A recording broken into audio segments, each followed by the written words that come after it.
السلام علیکم ورحمۃ اللہ وبرکاتہ۔ الحمدللہ رب العالمین والصلاة والسلام علی اشرف الانبیاء والمرسلین نبینا محمد وعلی آلہ واصحابہ اجمعین، اما بعد۔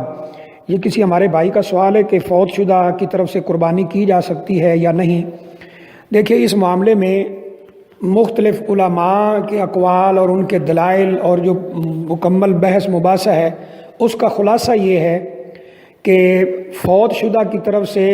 قربانی کی 3 شکلیں بنتی ہیں۔ نمبر 1 یہ ہے کہ فوت ہونے والے شخص نے وصیت کی ہو کہ میرے مال سے قربانی کر دینا، تو پھر اس کی طرف سے قربانی کرنا، اس کی وصیت کو نافذ کرنا یہ واجب ہے، اور یہ قربانی انشاءاللہ اس کی طرف سے ہوگی، کیونکہ وہ خود وصیت کر کے دنیا سے رخصت ہوا ہے اور وصیت کو پورا کرنا لازم ہے۔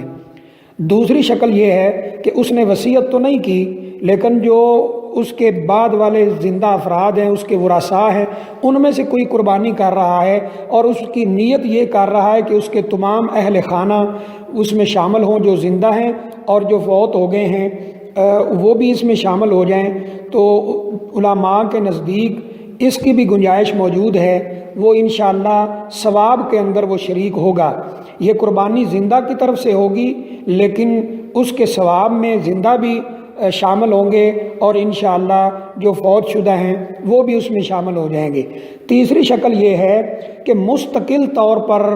میت کی طرف سے قربانی کرنا، یعنی زندہ اپنی طرف سے نہ کر رہا ہو بلکہ خاص طور پر میت کی طرف سے قربانی کر رہا ہو، تو اس کی کوئی خاص دلیل کسی صحیح سند کے ساتھ کسی حدیث سے نہیں ملتی ہے۔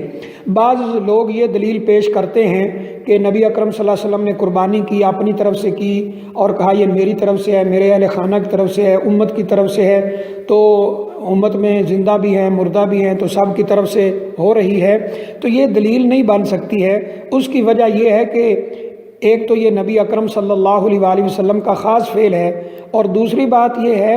کہ نبی اکرم صلی اللہ علیہ وآلہ وسلم امت کے والی اور وارث ہیں، جو کہ عام شخص کے لیے ایسا حکم نہیں ہے، تو بہرحال اس کی کوئی خاص دلیل نہیں ملتی ہے۔ لیکن اگر کوئی ایسا کر لیتا ہے